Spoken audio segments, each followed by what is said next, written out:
How did Deshaun and this is mini camp, just the first one, obviously. So can you kind of share how did Deshaun and Shador and Dylan look in camp? Now you got all. We just couldn't get past the draft and get right on to back to the quarterback. Anybody got some Miles questions too while we're at it? I mean, hell, while we're just here at night. First off, I'll address the question. First of all, it was awesome. 3 days. The weather was unbelievable. To get out on the grass and pump the music and get fired up being together.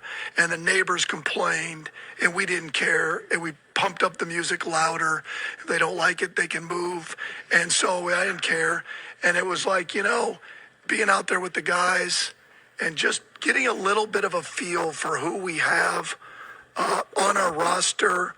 And I thought all three quarterbacks at times you could see, the positives in their game.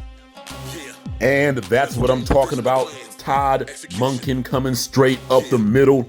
Do not forget to hit that thumbs up. You are watching Raw Status TV. Coming with those dumb questions was Mary Kay Cabot. Todd Monken letting her have it. Dag nabbit. She's quite trashy, quite ratchet. And I hope that this becomes a habit. Yes, I'm freestyling. I might hook that up with a beat. Mary Kay Cabot.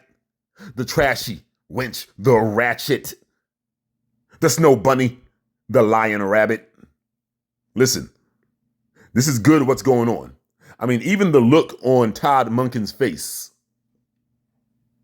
That's a bewildered look. Like, do I have to put up with this chick all season long with the nonsense? He shut it down real quick. He's coming with that energy. He's coming with that strength. This is grown man business going on. No more of that little twerk in Kevin Stefanski. Like I said, I hope that this becomes a habit. Why? Well, what she is doing and what the other reporters are doing that are pushing this narrative that Shador Sanders is somehow subpar or any worse than any other rookie last year is just completely and totally bad for sports. They are lying. They are not reporting the facts. They are creating an agenda and they are feeding red meat to a ignorant, biased fan base. Yes, I believe that they have an agenda. Dylan Gabriel at this point is irrelevant, and that's what she wants to push. I don't know if Gabriel is now paying her allegedly as Kevin Stefanski was, but there is some type of a motivated agenda going on with these people. That is Jason the Jackass Lloyd, Mary Cabot, Anthony Bootnose Lima. Honestly, I think the hatred for Shador Sanders is coming down from the front office. Now, Andrew Berry did a masterful job in the draft. They have nothing else to say. They were trying to hate on Andrew Berry. He had a great draft last year as well. The problem obviously was DePodesta and the little twerp Kevin Stefanski, not Andrew Berry. But they want to say negative things about Andrew Berry. Why? Well, because they want to get Andrew Berry fired. They have a problem with Andrew Berry leading the team in the front office. So what are you going to say now? You have nothing left. Yes, we need to see if his draft picks will pan out, but I like what I saw so far, and I think they're going to pan out. I think you got to steal in Boston, Denzel Boston.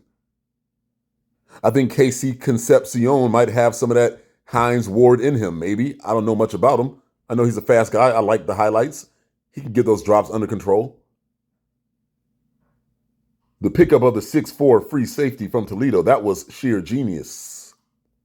I also like the pick of Spencer Fano. It wasn't a sexy pick, but that's exactly what they needed. I believe they got 3 offensive linemen plus the additions from the off season. He went in hard on that line. Now you have protection for your quarterback, who I believe is going to be Shador Sanders starting, and it should be. Todd Monken is here for business. He is here to play football and win football games, not to play games with these idiot reporters. And like I said, what needs to happen is we need to heighten the intensity and the pushback on Mary Cabot and the rest of the biased, agendized Cleveland anti-Shador Sanders media. Don't respond to her. Don't talk to her. What benefit do you get as a team or as a coach or as a player by speaking with Mary Kay Cabot if she has such untrue nonsense to say? If she's going to sit up there and lie her little ugly ass off, well, maybe she should get the proverbial backsmack without the hand. If you are a player, it is okay to identify anti-black racism in those words exactly that I just said. You see, there is no high bar of racism. Well, I don't know if that was really racist. No, racism is about as easy to define as dirt, mud, or sludge. If you need to say, hey, I'm getting sick of all of these questions about Deshaun Watson and trying to label him as some type of a sexual predator when he was never charged with a crime. I don't want to hear about lawsuits because that's easy to scam. That's one of the easiest, oldest scams in the book, especially when you are dealing with women that trade money for sex, allegedly. It's okay to say, why do you keep on talking about this man's ability to learn? What's your problem? As a matter of fact, if you are going to continue to use dog whistle language with white supremacist undertones, then don't talk to me. Go hustle your draws on another team, allegedly. If you have to call her or anybody else that is spewing this nonsense stupid or ignorant or tell them to shut up to their faces, then that's what you got to do. You see, this thing is going to intensify because now this new regime in Cleveland, they are getting tired of the BS. Todd Monken is here for business, like I said. He's not here to play games. No, we're not going to purposely lose so we can get a draft pick of who next year? Of who? We got what we need. Now that offensive line hopefully has been shored up, I think they're going to add a couple more pieces through free agency, as they should. All this speculation, all these projections, we don't know, and it doesn't really matter until these guys take the field. But if you're going off the paper, if you're going off the projections, if you're going off the level of talent that everyone believes these prospects particularly have, I have a hard time believing that any general manager or any team in the NFL has had a more successful draft thus far than the Cleveland Browns. Me, Mikey McNuggets, Mike Lucas, am a notorious non-AB guy. I thought AB was just as culprit and just as part of the issue as Kevin Stefanski was. I wanted them both gone. But I got to put my hand up and say, hey, that 2025 draft class was incredible. And on paper, this 2026 draft class looks just as good, if not better, considering the positions that the Browns took swings on in premium needs for this team, starting with Spencer Fano. Now, you're going to have a lot of people switching sides. And I would like to ask exactly what was there not to like about Berry, even before last year? I understand that some of their prospects didn't pan out. But the reason why they're hating on Andrew Berry is, again, because of Deshaun Watson. They want to really drive those non-sexual assault charges on Deshaun Watson. They want to punish somebody for a crime that was never committed. All of the chatter last year and the clamoring and the whining about Andrew Berry should go as well, that was also coming from the same side of people that have a lot of hateful things to say about Shedeur Sanders and a lot of non-football takes. Well, this is a new year. And there's a new sheriff in town when it comes to Todd Monken. And I think it is high time that the BS walks, that no more nonsense is tolerated. Why? Because that distracts from the plan.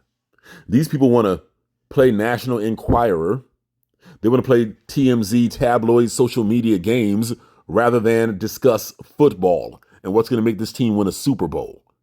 Because that's what Andrew Berry and Jimmy Haslam, who's been getting way too much criticism as well, which is also connected to Deshaun Watson, and Todd Monken.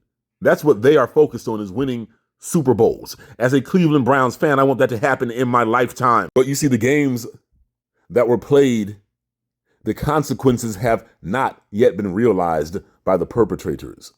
Whether you are the Jason the Jackass Lloyds or the Bulls, Gravanos, or the Mary Cabot, leader of the Cleveland media, That's spelled with a K. or the members of the national big corporate white supremacist controlled media, we have not forgotten. We know what you are.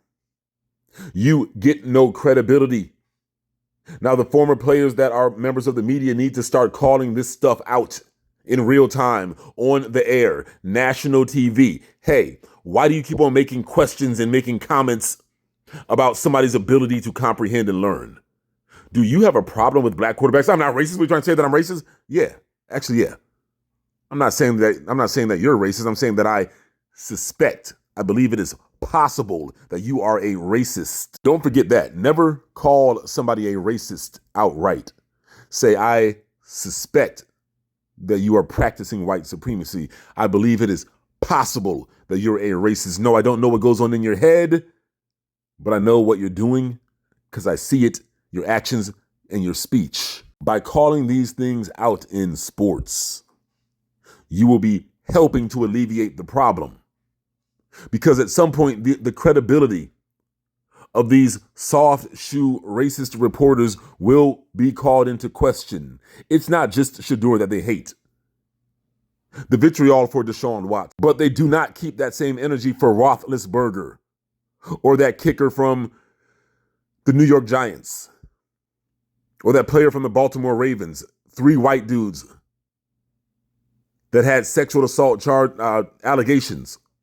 Some were outright convicted of domestic violence. Dana White on camera smacking his woman. Buck dancing Stephen A. Smith. Over there at the European Supremacy Network, ESPN. Nothing to say, that's my friend. I'm from the Caribbean, but I talk like how I think black people talk. My name's Stephen A. No, there's a lot of cleaning up to be done in sports. And what I'm seeing from the local media as well as the national independent media is what I'm saying. Those that use social media to get their message out is good. I am seeing codified behavior. I am seeing people call these haters into question. No, not everybody talks in matter-of-fact terms like me because everybody doesn't want to do that. And that's cool. It takes all types to run a machine. But the codified behavior coming from the independent media, this is good. Because what you're going to see, just like in other forms of social media, like how you've seen reparations being discussed in the black media since 2014 and before, now you're hearing it discussed in mainstream channels and by politicians. Because the real problem is this. If we continue to allow soft shoe white supremacy to permeate within sports, they are going to intensify their apparatus to control the salaries and the well-being of black American athletes by their fake, bogus Tony Busby type of allegations, allegedly. More players should speak against the, quote, character clause. Because that's why they speak like this. As if these know-nothing, do-nothings can speak on a man's character. No. Who are you to judge somebody? When again, that same energy is not kept when it comes to the white athletes. Now, what happened with Colin Kaepernick, that is purely the player's fault. They allowed that to happen, just like they allowed the NFL to make a character clause. And now they've shown they can run anybody out the league. That's how they feel. And the white supremacist controlled big corporate sports media are complicit. They are the mouthpieces for soft shoe anti-black racists like Roger Goodell and the team owners, the Hal McNairs of the world that we suspect is a white supremacist. Just like the ownership of the New York Giants, the New York Yankees, the Cleveland Browns with their worshiping of Charlie Kirk. Do not forget who makes the money. The athlete does. Without the athlete, you ain't got shit. But you all let me know what you think. Leave your comments in the box. I am raw.